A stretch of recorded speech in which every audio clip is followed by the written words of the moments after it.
क्या वो यहाँ से के जाएंगी या नहीं जाएंगी? अगर जाएंगी तो कब जाएंगी, ये अभी तक साफ नहीं है। फिलहाल शेख हसीना दिल्ली में ही मौजूद हैं। 15 से 16 घंटे हो चुके हैं। कल शाम को शेख हसीना दिल्ली आई थी। खबर यह आई थी कि यहां से वो सीधे लंदन रवाना हो जाएंगी, लेकिन अभी भी वो यहां मौजूद हैं। और हाई लेवल मीटिंग होने जा रही है 10 बजे। आज भारत में सर्वदलीय बैठक होगी और इस पर ज्यादा जानकारी के साथ हमारे सहयोगी रविंद्र हमारे साथ जुड़ चुके हैं। रविंद्र, भारत की नजर बनी हुई है लगातार इन हालात को लेकर जो बांग्लादेश में पैदा हुए हैं। क्या जानकारी मिल रही है सर्वदलीय बैठक को लेकर?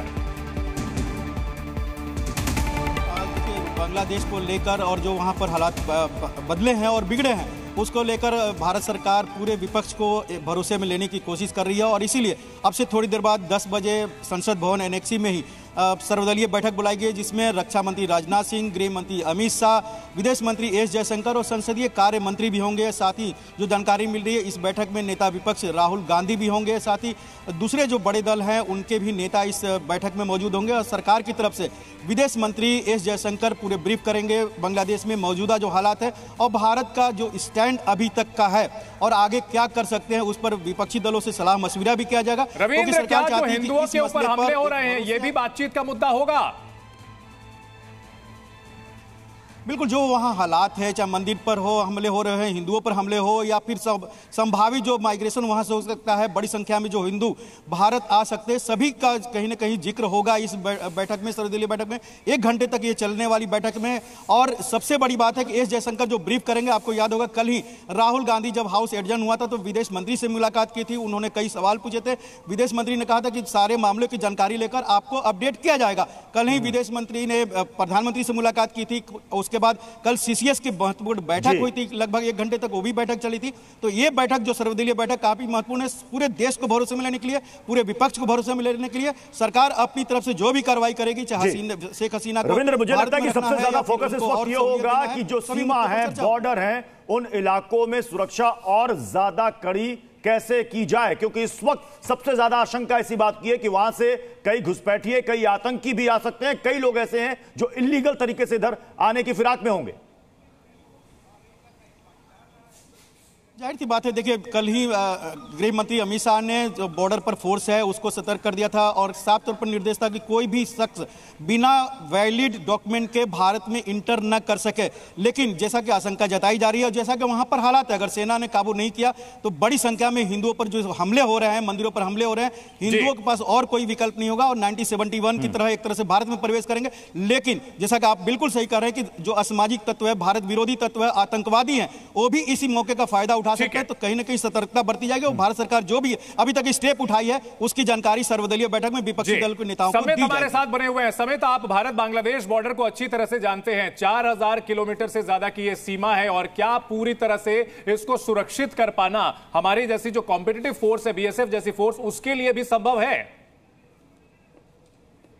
समित से हम दोबारा संपर्क करने की कोशिश करेंगे, लेकिन इन सबके बीच यही सवाल मैं लेना चाहूंगा। मिश्रा जी हमारे साथ बने हुए हैं। मिश्रा जी, अगर बात की जाए इस पूरे इलाके की, इस इलाके में क्या क्या चुनौतियां होंगी आने वाले दिनों में?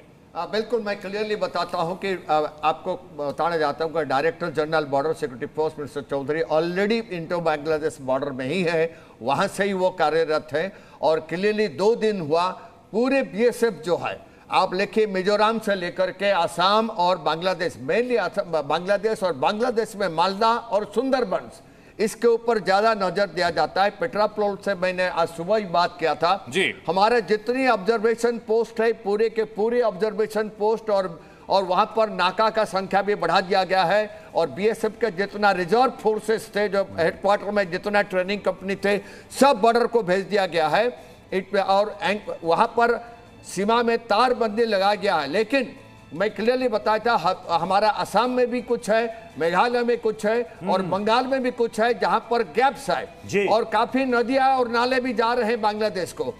सबसे ज्यादा उसके ऊपर नजर रखा जा रहा है और एक्स्ट्रा फोर्सेस और टेक्निकल इक्विपमेंट्स वहां पर डिप्लॉय किया गया है। स्वामित हमारे साथ जुड़ चुके हैं। स्वामी, जरा बताइए कि इस वक्त वहां पर भारत बांग्लादेश सीमा पर इस वक्त किस तरह की सुरक्षा वहां पर कड़ी की जा रही है? देखिए, यहाँ पर इस वक्त हम पेट्रापोल सीमा पर है और यहाँ से यहाँ पर आप देख सकते हैं कि बीएसएफ के जो जवान हैं वो यहाँ पे तैनात है और पूरे ये जो 4096 किलोमीटर का जो बॉर्डर है यहाँ पर एक्स्ट्रा फोर्स डिप्लॉय किया गया है और यहाँ पर ऑपरेशन अलर्ट जारी कर दिया गया था, पिछले 10-12 दिन पहले ही जारी कर दिया गया था। लेकिन कल से सिचुएशन जिस तरह से डिटोरिएट किया है उसके बाद आप बताइएगा, एक बड़ी खबर आ रही है, इस बीच अपने दर्शकों को बता देते हैं। बांग्लादेश में अंतरिम सरकार बनाने की कवायद तेज, छात्रों से मिल सकते हैं आर्मी चीफ, इस वक्त की बड़ी खबर है। आर्मी चीफ, छात्रों का कथित तौर पर यह आंदोलन बताया जा रहा था और उनसे मुलाकात कर सकते हैं आर्मी चीफ। और ये बहुत बड़ी बात है कि आर्मी चीफ वहां पर अंतरिम सरकार बनाने की कवायद कर रहे हैं। इन सबके बीच मनन बोरा साहब, आर्मी की भूमिका को लेकर के बार बार ये सवाल खड़े किए जा रहे हैं कि भाई पश्चिम बांग्लादेश की जो आर्मी रही है इसकी क्या भूमिका रही है इस पूरे कियोस्क को लेकर के। क्या वहां शेख हसीना को ये बिल्कुल नहीं पता था कि हालात इतने बेकाबू हो चुके हैं? मनन साहब जी, ये सवाल आप ही से था, बांग्लादेश में आर्मी की क्या भूमिका रही है? मैं शुरू से यहाँ पर ऑब्जर्व कर रहा हूँ बांग्लादेश के बारे में, साउथ एशिया का ऑब्जर्वर हूँ छोटा मोटा। तो मैंने यहाँ पर देखा है कि मुझे समय याद आता है इरशाद का, जनरल इरशाद का। वहाँ पे जब वो थे तो जमात इस्लामी और रज़ाकार ग्रुप्स किस तरीके से वहाँ के पॉलिटिकल सिनेरियो में डोमिनेंट थे।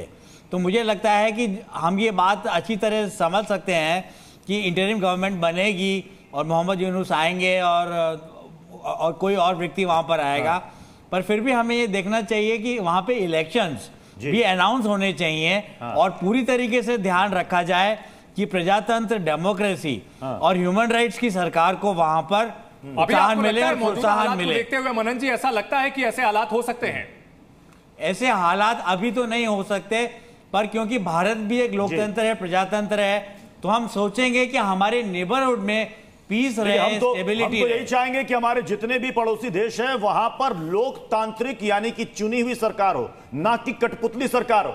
भारत के पड़ोस में और भारत के दोस्तों को अस्थिर करने का इतिहास रहा है चीन और पाकिस्तान का। बांग्लादेश के साथ भी चीन और पाकिस्तान ने यही किया है। तो बांग्लादेश, जहां चीन और पाकिस्तान की काफी लंबे समय से नजर बनी हुई थी और कुछ दिनों पहले ऐसी खबर आई थी कि शेख हसीना जब चीन के दौरे पर गई थी तो 2 दिन पहले वो लौट आई थी। माना यह भी जा रहा है कि कहीं ना कहीं कुछ मुद्दों को लेकर के असहमति थी और शेख हसीना से नाराजगी चीन की थी। तो बड़ा सवाल यह है कि क्या चीन ने इस पूरे आंदोलन को पीछे से संचालित किया है अपने कठपुतलियों के जरिए? ये देखिए, और ये आपको हम ग्राफिक के जरिए समझा रहे हैं कि इस तख्ता पलट के पीछे अगर चीन है तो चीन के साथ साथ इसमें और कौन कौन साजिश करता है आप देख रहे होंगे कि लगातार बांग्लादेश को कर्ज दे रहा है, यानी कि कर्ज के मकड़जाल में जैसे उसने श्रीलंका को फंसाया उसी तरीके से वो बांग्लादेश को अपने पाले में लाने की कोशिश कर रहा था ताकि जो भारत के आसपास के जो पड़ोसी देश है उसको वो घेर सके। 2021 में अफगानिस्तान, जहां आतंकवादी संगठन तालिबान ने लोकतांत्रिक सरकार की जगह पर कब्जा किया था। 2021 में म्यांमार, जहां सेना ने चुनी हुई सरकार को गिरा दिया और सैन्य शासन लागू कर दिया। 2022 में श्रीलंका, जहां जनता के विद्रोह के कारण 2022 में तत्कालीन राष्ट्रपति गोतबाया राजपक्षे को देश छोड़कर भागना पड़ा। 2024 में बांग्लादेश, प्रधानमंत्री शेख हसीना को न सिर्फ इस्तीफा देना पड़ा बल्कि देश छोड़कर भागना पड़ा। भारत के इर्द गिर्द बीते 4 सालों में तख्ता पलट हुए हैं।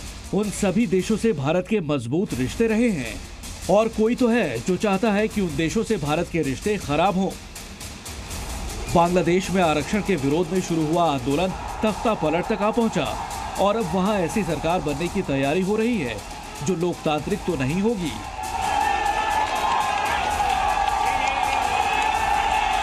अब बांग्लादेश में अंतरिम सरकार बनेगी जिस पर सेना का नियंत्रण होगा। सरकार सेना प्रमुख जनरल वकारुज़्ज़मान के इशारों पर चलेगी। वकारुज़्ज़मा को जून में ही बांग्लादेश के आर्मी चीफ की कमान मिली है और वो 3 साल तक सेना प्रमुख बने रहेंगे। मतलब 1.5 महीने में ही वकारुज़्ज़मा ने बांग्लादेश में लोकतांत्रिक सरकार को देश छोड़ने पर मजबूर कर दिया। बांग्लादेश की सेना पर सवाल इसलिए उठ रहे हैं क्योंकि सेना ने छात्रों के आंदोलन पर अगर गोली नहीं चलाई होती तो मामला इतना नहीं बढ़ता। वैसे भी बांग्लादेशी सेना का इतिहास खराब रहा है। साल 1975 में भी सेना ने ही तख्ता पलट किया था। उस वक्त आर्मी ने तत्कालीन प्रधानमंत्री मुजीबुर रहमान सरकार को उखाड़ फेंका था। तब 15 सालों तक बांग्लादेश में सैन्य शासन था। अब 24 साल बाद फिर से बांग्लादेश में तख्ता पलट हो गया और सेना के हाथों में देश की कमान जाती दिख रही है। बांग्लादेश में तख्ता पलट के पीछे चीन और पाकिस्तान का हाथ होने की पूरी आशंका है। 1971 में बांग्लादेश आजाद होने के बाद से पाकिस्तान बांग्लादेश को अस्थिर करने की कोशिश में रहता है। इस तख्ता पलट के पीछे पाकिस्तान की खुफिया एजेंसी ISI की साजिश हो सकती है। बांग्लादेश में इस बार आंदोलन में कट्टरपंथी ताकतें और NGO शामिल रहे हैं। हो सकता है कि आंदोलन के लिए ISI ने ही इन्हें फंडिंग की हो। चीन भी बांग्लादेश में निवेश करना चाहता था, लेकिन शेख हसीना की भारत से अच्छी दोस्ती की वजह से वो अपनी मंशा में सफल नहीं हो पाया। अब तख्ता पलट के बाद चीन बांग्लादेश में अपनी दखल बढ़ाने की कोशिश कर सकता है। इससे पहले श्रीलंका में जो तख्ता पलट हुआ था उसके पीछे कहीं न कहीं चीन का हाथ था, क्योंकि चीन के कर्ज की वजह से ही श्रीलंका में महंगाई और आर्थिक संकट आया था। पाकिस्तान ने तालिबान को मदद दी थी, तभी तालिबान ने अफगानिस्तान पर कब्जा किया था। चीन के इशारे पर नेपाल में भी सत्ता परिवर्तन होता रहता है। दरअसल चीन और पाकिस्तान दोनों ही भारत में अस्थिरता फैलाने की मंशा रखते हैं और इसीलिए वो सबसे पहले भारत के पड़ोसी देशों को अस्थिर करने की साजिश करते हैं ताकि वहां अपनी दखल बढ़ा सकें और भारत को घेर सकें। लेकिन भारत अपने दुश्मनों की किसी मंशा को कामयाब नहीं होने देगा। ब्यूरो रिपोर्ट, जी मीडिया। तो आपने इस रिपोर्ट के जरिए जाना कि आखिर चीन जो ये मकड़ जाल बुन रहा है वो क्यों बुन रहा है, उसके पीछे उसकी मंशा क्या। डॉक्टर ऋत्युषा तिवारी, पहले श्रीलंका को फांसा, फिर बांग्लादेश, उससे पहले पाकिस्तान तो पपेट है ही। तो चीन चाहता है कि हिंदुस्तान के आसपास जितने भी पड़ोसी हैं वहां पर पपेट सरकार हो जिसको वो चलाए। बांग्लादेश और चीन के बीच में संबंध शेख हसीना के टाइम में उतने बेहतर नहीं हो पाए, क्योंकि शेख हसीना का जो नज़दीकी थी इंडिया से वो सबको पता था उसके बारे में। और हाल ही में शेख हसीना की जो विजिट रही चीन में और जिस तरीके से एक्सपेक्टेड आउटकम था कि वो 2 बिलियन ढाकाई डॉलर तक वो देंगे, वो भी फलीभूत नहीं हो पाया। वो बेसिकली वापस 100 मिलियन के साथ लौटी। तो ये इस तरीके के आसार बन रहे थे कि चीन और बांग्लादेश की जो पिछली सरकार थी शेख हसीना के अंडर में, उसके बहुत अच्छे सामंजस्य नहीं बैठ पा रहे हैं।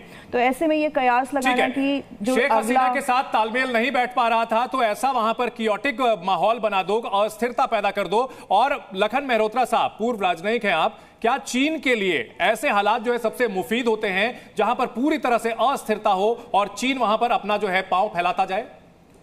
देखिए, चीन की नीति तो ये बराबर रही है, जब से 1962 के पहले से रही है कि वो हर तरीक़े से हिंदुस्तान को चारों तरफ से घेरना चाहते हैं। और वो ये बराबर ये उनकी कोशिश रही है कि हिंदुस्तान के जितने पड़ोसी देश हैं उसके साथ उसके जो इतने नज़दीकी संबंध हैं उनको बिल्कुल उखाड़ के फेंक दिया जाए और उसकी जगह चीन हाजिर हो जाए और उनकी सत्ता वहाँ काम आए। तो ये तो कोशिश उनकी बराबर जारी है। लेकिन अब इस वक्त ये देखना है कि हमारे सामने 3 सवाल बहुत ज़बरदस्त सामने आए हुए हैं। एक तो ये है कि शेख हसीना भारत में हैं, तो क्या भारत उनके साथ में कोई आगे का रोड मैप डिस्कस कर रहा है? ये सबसे पहला बड़ा ज़बरदस्त सवाल हमारे सामने है। दूसरा सवाल हमारे सामने ये है कि 1971 से पहले की स्थिति को देखिए। ये एक वायलेंट रिवॉल्यूशन है, ठीक है, जो कि 1971 से पहले की स्थिति वापस लाना चाहता है। और अगर वो ये ऐसा ना होता तो इस वक्त शेख हसीना को देश के बाहर कर देना, मुजीब की मूर्ति, जिस बात की चर्चा सर कर रहे हैं कि आपको लग रहा है कि वो सिचुएशन इस वक्त है और इस वक्त क्या कोई रोड मैप तैयार हो सकता है बांग्लादेश में स्थिरता के लिए और एक लोकतांत्रिक सरकार के लिए, और उसमें भारत की भूमिका कितनी अहम रहने वाली है? क्योंकि 5 पॉइंट्स मैं बताऊं। पहला कि 1971 की जो क्रांति हुई थी, जो लिबरेशन हुआ था, वो रोमांटिसाइज किया जा रहा है भारत द्वारा। अब वैसी स्थिति वहां नहीं है, हालात बदल गए हैं। दूसरा, इस समय सबसे बड़ा प्रश्न है कि भारत अपने दोस्तों के साथ खड़ा दिखना चाहता है कि नहीं, और कितना वो रिलायबल फ्रेंड हो सकता है। अब तक मान लीजिए 15 घंटे हो गए शेख हसीना को आए हुए। ऐसा नहीं है कि भारत उनको शरण नहीं दे सकता था, लेकिन अभी रीथिंकिंग चल रही है और लंदन जाने का है, वो कभी भी जा सकती थी।